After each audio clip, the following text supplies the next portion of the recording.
எல்லோருக்கும் வணக்கம். அடுத்து வரக்கூடிய வாரங்கள்ல ரொம்பவுமே வாலட்டிலிட்டியா இருக்கக்கூடிய ஷேர்கள் எது அப்படின்னு நிறைய பேர் பார்த்துக்கிட்டு இருப்பாங்க. இந்த டாடா மோட்டர்ல மிக முக்கியமான தகவல் என்ன அப்படின்னு பார்த்தீங்கன்னா, அவங்களுடைய ஆல்ட்ரோஸ் அப்படின்ற ரொம்ப முக்கியமான ஒரு ப்ராடக்ட் ஒன்று லான்ச் பண்ண போறாங்க வரக்கூடிய நாட்கள்ல. இந்த சமயத்தில் ட்ரேடர்கள்லாம் ரொம்பவுமே பயப்படுவாங்க. ஏதாவது இப்படி போய் கொண்டு இருக்கக்கூடிய பங்கு முட்டி முட்டி கீழே போயிடுவானோ அப்படின்ற மாதிரி பயப்பட்டுக்கிட்டு இருப்பாங்க. இப்போ சமீபத்தில் டாடா மோட்டர் என்ன பண்ணியிருக்கு அப்படின்னு பார்த்தீங்கன்னா, மேலே முக்கியமான இடத்துல முட்டி 20% மேலே கீழே இறங்கினான். மறுபடியும் இன்னொரு முறை பிக்கப் ஆகி முட்டி மறுபடியும் ஒரு 20% கீழே இறங்கினான். இப்போ மறுபடியும் ஒரு மிக முக்கியமான இடத்துல முட்டி இருக்கக்கூடிய பங்கு அடுத்து என்ன பண்ண போறான் அப்படின்றது நிறைய பேர்த்துக்கு தெரியாமல் இருக்கு. இந்த சமயத்தில் கீழே குமிஞ்சு பார்க்கும்போது அவனுடைய போன மாசத்தினுடைய சப்போர்ட் லெவல் 500 ரூபாய்கள் அப்படின்ற ரேஞ்சில் இருக்கு. அதே மாதிரி மேலே உச்சாணி கும்பல அண்ணாந்து பார்க்கும்பொழுது அது ஒரு 750 அப்படின்ற மாதிரி இருக்கு. ஸோ மிக முக்கியமான தகவல்கள் வரக்கூடிய இந்த நேரத்தில் டாடா மோட்டர் என்ன பண்ணுவான் அப்படின்னு நிறைய பேர் பார்த்துக்கிட்டு இருக்காங்க. எங்காவது கீழே கீது விழுந்து 500 ரூபா கீது போயிடுவானோ, அடுத்த மாதம் எடுத்து பார்க்கும்போது ஜூன் மாதம் ஜூலை மாதம் எடுத்து பார்க்கும்போது எங்காவது 500 கீது போயிடுவானோ, அல்லது அண்ணாந்து பார்க்கும்பொழுது மகிழ்ச்சிகரமாக 750 போயிடுவானோ. இந்த தகவல் இந்த பங்கை என்ன செய்யும்? டாடா ஆல்ட்ரோஸ் ஸ்பேஸ்லிஸ்ட் ரொம்ப முக்கியமான பிரீமியம் லான்ச் என்பது வரும்பொழுது அது இந்த ஷேரை என்ன செய்யும் அப்படின்ற மாதிரி நிறைய பேர் பார்த்துக்கிட்டு இருக்காங்க. ட்ரேடர்கள் என்னமோ பார்த்துக்கிட்டு இருந்துட்டு போறானுங்க. முதலீட்டாளர்கள் என்ன மனசில் நினைப்பாங்க? நீ கீழே போகக்கூடாது செல்லக்குட்டி, நீ மேல் நோக்கி தான் போகணும்னு நினைச்சுக்கிட்டு இருப்பாங்க. யார் நினைக்கிறது நடக்குது அப்படின்றது பொறுத்திருந்து பார்த்தா தான் ஒரு 30 நாளுக்குள்ள தெரிய வரும்.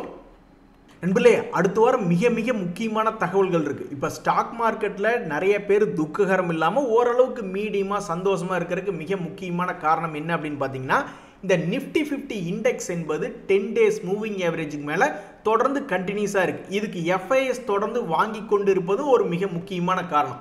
அப்படி 10 நாளுக்கு மேலே தொடர்ந்து இருக்கக்கூடிய இந்த நிஃப்டி அடுத்து வரக்கூடிய வாரங்களில் தொடர்ந்து 10 டேஸ் மூவிங் ஆவரேஜுக்கு மேலே தாக்கு பிடிச்சி நின்று சந்தோஷத்தை கொடுக்குமா அப்படின்ற ஒரு மிகப்பெரிய கேள்வி வருது. ஸோ அடுத்த வாரத்தில் இந்த 10 டேஸ் மூவிங் ஆவரேஜுக்கு கீழே நிஃப்டி போயிடக்கூடாது ஆண்டவா அப்படின்ற மாதிரி நிறைய பேர் வேண்டிக்கிட்டு இருக்காங்க.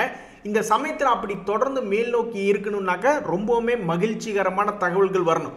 ஒரு உதாரணத்துக்கு இந்த US ஃபெட்டினுடைய மீட்டிங் மிகப்பெரிய விஷயம், ரொம்பவுமே ஸ்ட்ராங்கான தகவல். அந்த தகவல் என்ன பண்ண போகுது? புதன்கிழமை அன்னைக்கு அதனுடைய இம்பாக்ட் என்பது நம்மளுக்கு தெரிஞ்சிடும்.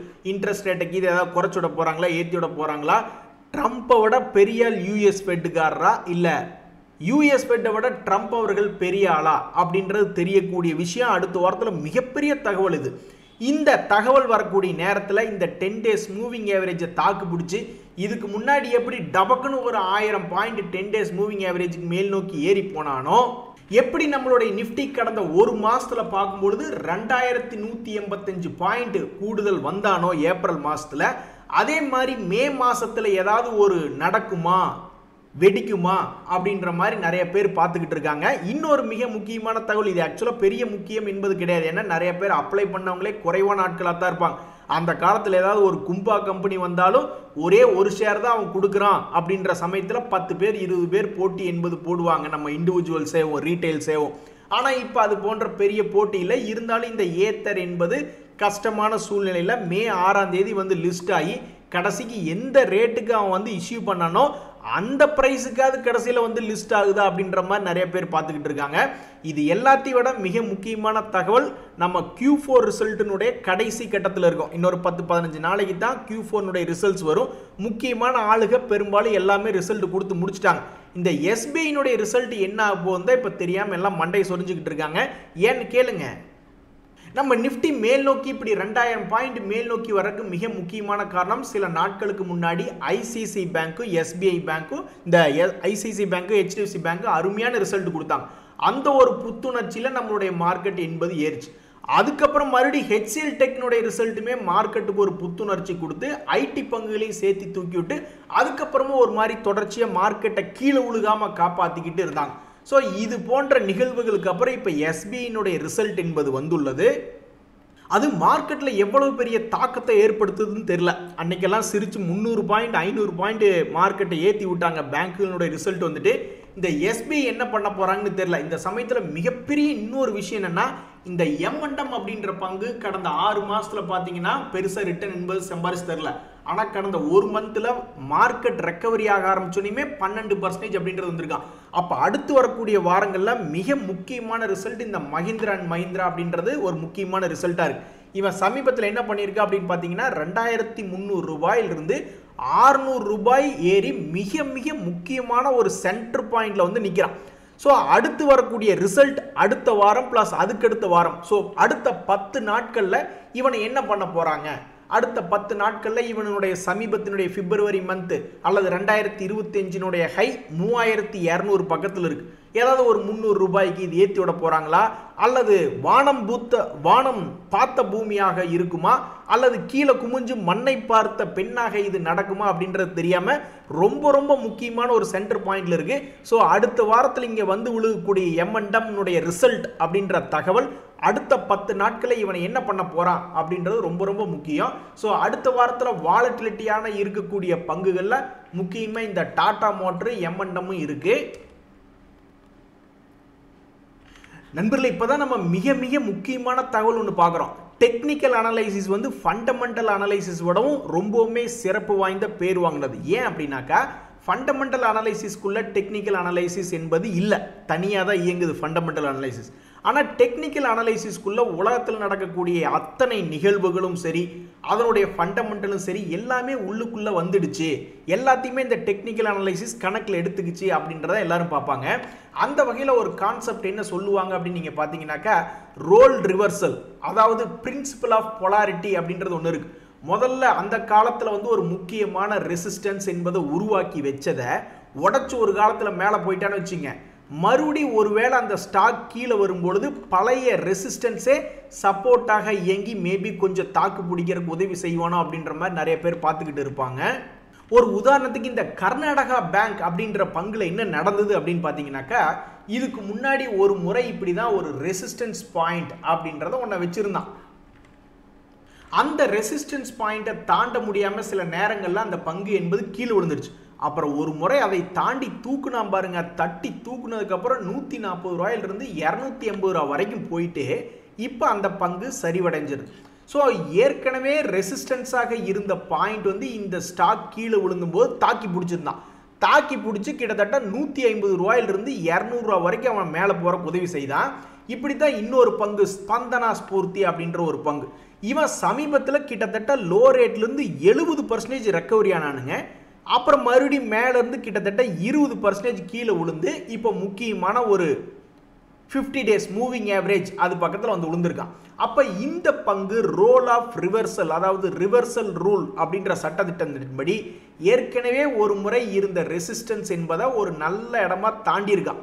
இப்போ மறுபடியும் அந்த ரெசிஸ்டன்ஸே ஒரு சப்போர்ட்டாக இருந்து ஒரு குறுகிய காலத்துக்கு ஒன்று வேணாம் சூனாப்பானா இவனுடைய சமீபத்தினுடைய ஹையாவது ஒரு திருப்பி ஒரு 320 ரூபா வரைக்காவது ஏதாவது வருவியா, அல்லது மறுபடி கீழே 160 ரூபாயின்னு போவியா அப்படின்னு ட்ரேடர்கள் ஒன்றும் புரியாமல் ஒரு பதப்பதப்பாக இருப்பாங்க. ஏன்னாக்கா அது கரெக்டாக சென்டர் பாயிண்டில் வந்து நிற்கிறான்.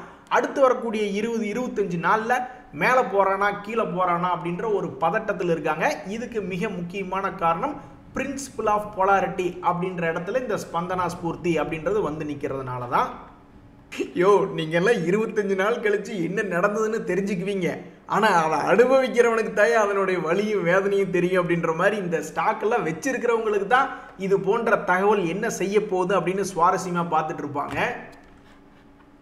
செய்வீர்களா, 2 செக்டர் நல்லா கீழே விழுந்தான், அதாவது டிஃபென்ஸ் செக்டர் அப்படின்றது கீழே விழுந்தான். அதுக்கப்புறம் அவனை மேல் நோக்கி தூக்கி விட்டாங்க. அதுக்கு பல தகவல்கள் அப்படின்றது வந்தது, பாகிஸ்தான் இந்தியா வார் ரிலேட்டடான அன்சர்டனிட்டிஸ், அதே மாதிரி மற்ற தகவல்கள்லாம் வந்ததுனால அந்த துறை ஏற்றி விட்டாங்க. இவங்களுடைய கீழே விழுந்தது இந்த ரயில்வே துறை. இவனுக்கு எந்த விதமான தகவல் வரமாட்டேங்குது. திடீர்னு ஒரு 10,000 வந்தே பாரத் ட்ரெயினை நாங்கள் தயாரிக்க போகிறோம், அல்லது ரயில்வே துறையில் புதுசாக ஒரு 1 லட்சம் கோடி செலவு பண்ணலான் இருக்கோம் அப்படின்னு ஏதாவது ஒரு தகவல் வராதா, செய்வீர்களா அப்படின்ற மாதிரி பார்த்துக்கிட்டு இருக்காங்க. இப்படி எந்த தகவலுமே வராதனால எல்லாருமே ஒரே மாதிரி இருக்கான்.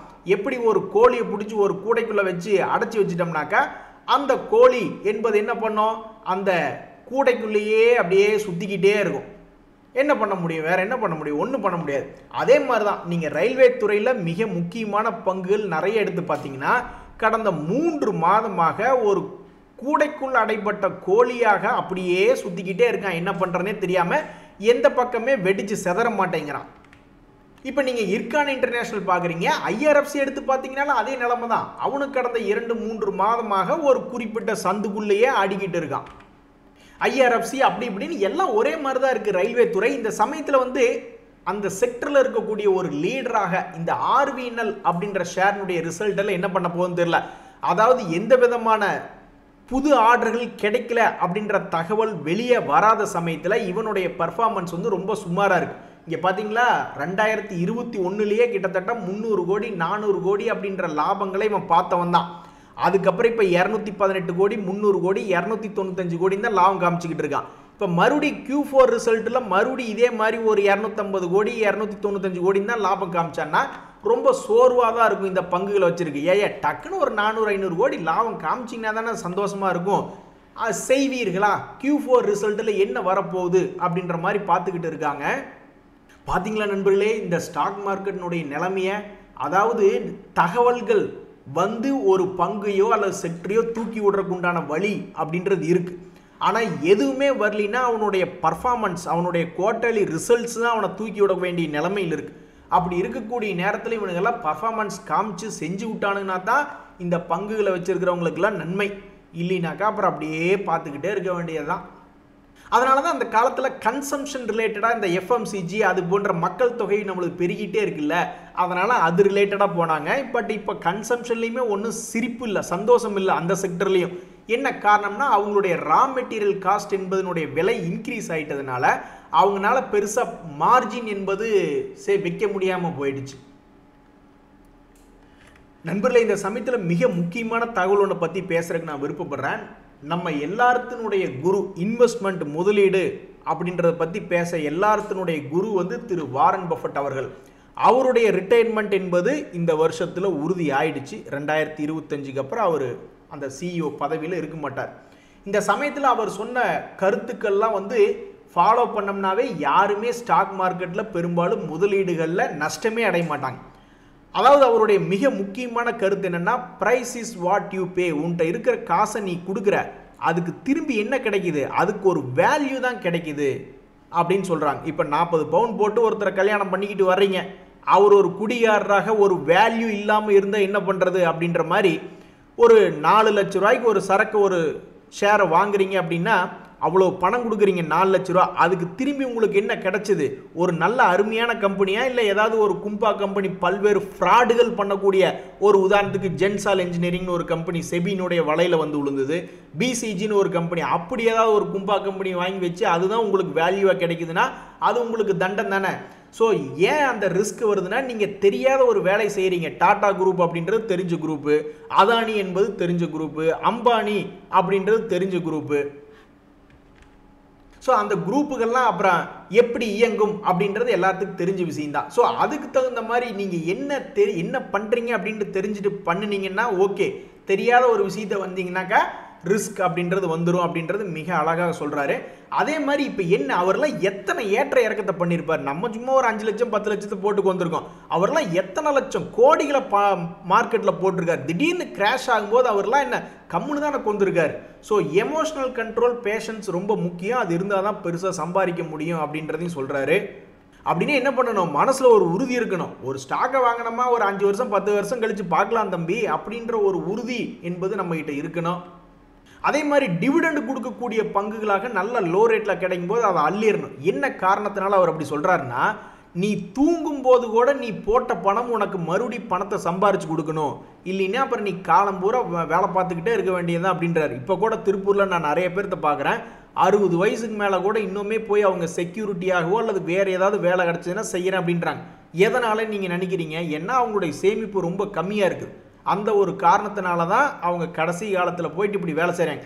இதுவே அவங்க வந்து ஏதாவது ஒரு 50,000 1 லட்சம் வருமானம் வர்ற மாதிரி ஏதாவது ஒரு வாடகைக்கு வீடு கட்டி விட்டுருந்தாவோ அல்லது ரிட்டையர்மெண்ட் பிளானாக ஏதாவது ஒன்று பண்ணியிருந்தாக்கா அவங்க அந்த வேலை பண்ண வேண்டியது இல்லையே. ஸோ நிறைய பேர் வந்து சேமிப்பு இல்லாததுனால தான், அவங்களுக்கு வருமானம் என்பது வராதனால தான் போய் ராத்திரி பகலாக 60 வயசு தாண்டியும் வேலை செய்கிறாங்க பாவம்.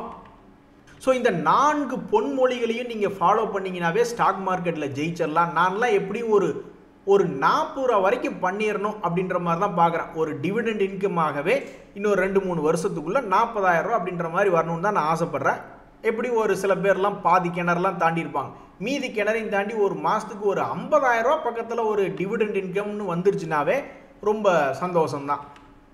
நண்பர்களே, பல ஷேர்கள் முயற்சி பண்ணிக்கிட்டே இருக்கு. இந்த ஒரு உதாரணத்துக்கு இந்த எலிகான் இன்ஜினியரிங் அப்படின்னு பாருங்க, எத்தனையோ நாட்களுக்கு பிறகு 350 ரூபா ரேஞ்சிலேருந்து இப்போ 570 ரூபா 2 days மூவிங் ஆவரேஜ் தாண்டி முயற்சி பண்ணிக்கிட்டு இருக்கான். ரயில்டெல்னு ஒரு பங்கு, இதுக்கு முன்னாடியெல்லாம் 50 days மூவிங் ஆவரேஜ் வந்தாவே அவனை கிட்டத்தட்ட ஒரு 50 ரூபா பக்கம் அவனை இறக்கி விட்டுக்கிட்டு இருக்காங்க. ஸோ இந்த முறை மறுபடியும் ஏதாவது 50 days மூவிங் ஆவரேஜ் தாண்ட முடியுமான்னு பார்த்துக்கிட்டு இருக்கான். இந்த கிரெடிட் ஆக்சஸ் கிராமின் ஒரு பங்கு, அவனும் எத்தனையோ நாள் கும்பா குட்டிகளோட இருந்துக்கிட்டு கரடிகளோட வாழ்க்கையை நடத்திக்கிட்டு 800 ரூபா முடிஞ்சதுக்கு அப்புறம் இப்போ மறுபடியும் ஒரு 2 days மூவிங் ஆவரேஜ் அப்படின்றத தாண்டறத முயற்சி பண்ணுறான். இப்படி எத்தனையோ பங்குகள் தாண்ட முயற்சி பண்ணுறானுங்க. அதெல்லாம் சக்ஸஸ் ஆகுதா இல்லை ஃபெயிலியர் ஆகுதா அப்படின்றது 2-3 மாதம் கழிச்சு பார்த்தா தான் தெரியும். இப்போ கூட சமீபத்தில் இந்த கிரெடிட் ஆக்சிஸ் கிராமின் ஒரு தடவை போன வருஷம் மே ஜூன் மாதம் சமயங்கள்லாம் 1500 ரூபாய்க்கு மேலே 2 days மூவிங் ஆவரேஜை தாண்ட முயற்சி பண்ணான். அதுக்கப்புறம் மார்க்கெட் சரியில்லைன்னு அவனை எல்லாம் 800 ரூபா வரைக்கும் ஆல்மோஸ்ட் 50% இறக்கி விட்டாங்க. அதுக்கப்புறம் எத்தனையோ நாள் முயற்சி செஞ்சு பயிற்சி செஞ்சு இப்போ 2 days மூவிங் ஆவரேஜ் தாண்டலாமா வேண்டாமான்னு பார்த்துக்கிட்டு இருக்கான். தாண்டுனா சந்தோஷம் என்பது வரும், அப்படி தாண்டலினா அப்புறம் மறுபடியும் 6 மாதத்துக்கு நீட்டி படுத்துருவான். சரி நண்பர்களே, அடுத்த வாரம் மிக மிக முக்கியமான வாரம். எஃப்ஐஎஸ் தொடர்ந்து நம்ம கூட இருந்து சண்டை போட்டு எவன் வைக்கிறானே தெரில, பட் அவங்களையெல்லாம் தாண்டி நம்மளை ஜெயிக்க வைப்பாங்களா, ஒரு 500-1000 பாயிண்ட்டை இந்த மாதத்தில் ஏற்றி விடுவாங்களா, அது பத்தாது, ஒரு 1500 பாயிண்ட் இந்த மே மாதத்துக்குள்ளே ஏற்றி விடுவாங்களா இல்லை இறக்கி விடுவாங்களா அப்படின்றது அடுத்தடுத்த வாரங்களில் தெரிஞ்சிடும். இப்போதைக்கு நிறைய பேர் சேஃப்டியாக தான் இருக்காங்க. ஏன்னா மார்க்கெட் 2000 பாயிண்ட் மேல் நோக்கி ஏறி வந்திருக்கு. இன்றைய தகவல் அனைத்தும் உங்களுக்கு உதவியான எனக்கு மகிழ்ச்சியா. ரொம்ப நன்றி, வணக்கம்.